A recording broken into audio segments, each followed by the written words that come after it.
మేము సూటిగా వారిని అడుగుతున్నాం. 2014లో 1 లక్ష రుణమాఫీ అంటే, లక్ష వరకే రుణమాఫీ అంటే ఆనాడు 35.31 లక్షల మంది రైతులకు సంబంధించి 16,144 కోట్లయింది.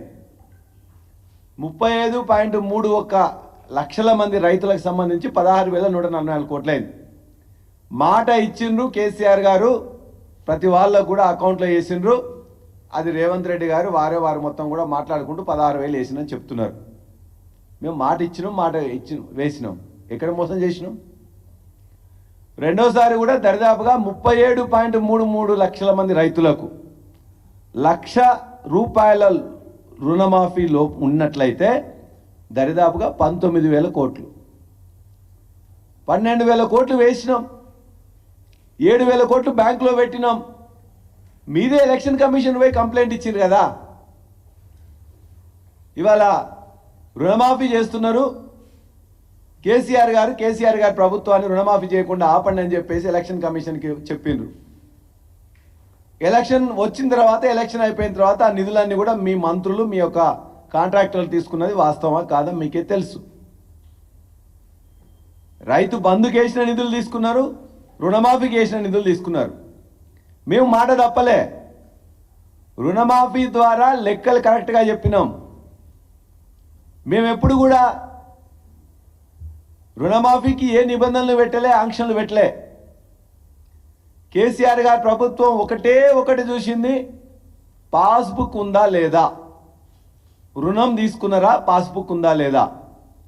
అందుకే 1 లక్ష మాఫీ చేస్తున్నప్పుడు 35 లక్షల మందికి చేసినాం, 16,000 కోట్లు చేసినాం. రెండోసారి 37 లక్షలు ఐడెంటిఫై చేసినాం, 19,000 కోట్లు ఉందని చెప్పినాం, 12,000 కోట్లు వేసినాం. మరి మీరు ఇలా చేస్తుంది ఏంటి? లక్షలోపు ఉన్నది ఎంతమంది చెప్తున్నారు? 11 లక్షలు. రైతులు 6,000 కోట్లు అని చెప్తున్నారు. ఎందుకు ఈ వ్యత్యాసం? ఎట్లా తగ్గింది? 2014లో 16,000 కోట్లుంటే 2018లో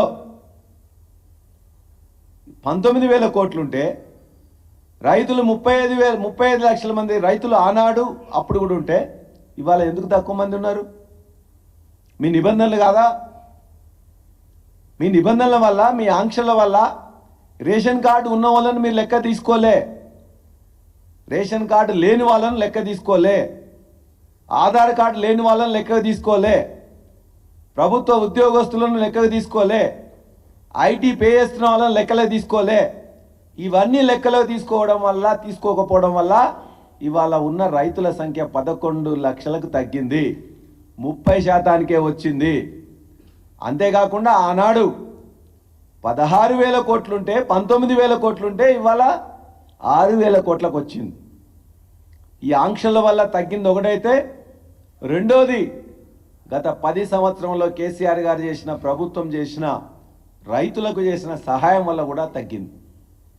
రైతులకు 12 విడతలుగా 11 విడతలు వేసినాం, 72,000 కోట్లు డైరెక్ట్గా వాళ్ళ అకౌంట్లోకి వేసినాం. 70 లక్షల మంది రైతులకు వాళ్ళ అకౌంట్లో వేసినాం. వాస్తవం కాదా?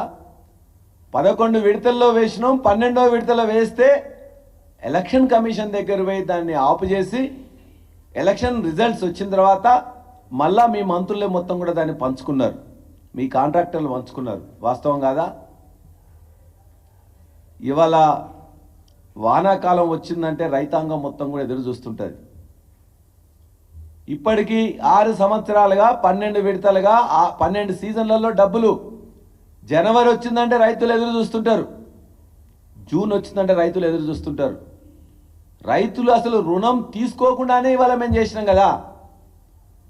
రుణగ్రస్తులైన రైతులకు 2 సార్లు డబ్బులు ఇవ్వడమే కాకుండా అసలు వాళ్ళు రుణం లేకుండానే ఇవాళ వాళ్ళ యొక్క రుణాన్ని తగ్గించింది కూడా కేసీఆర్ గారి ప్రభుత్వం. 72,000 కోట్లు డైరెక్ట్గా వాళ్ళ అకౌంట్లో వేసినాం రైతు బంధు రూపంలో. 28,000 కోట్లు రైతు రుణమాఫీ ద్వారా డైరెక్ట్గా అకౌంట్లో వేసినాం.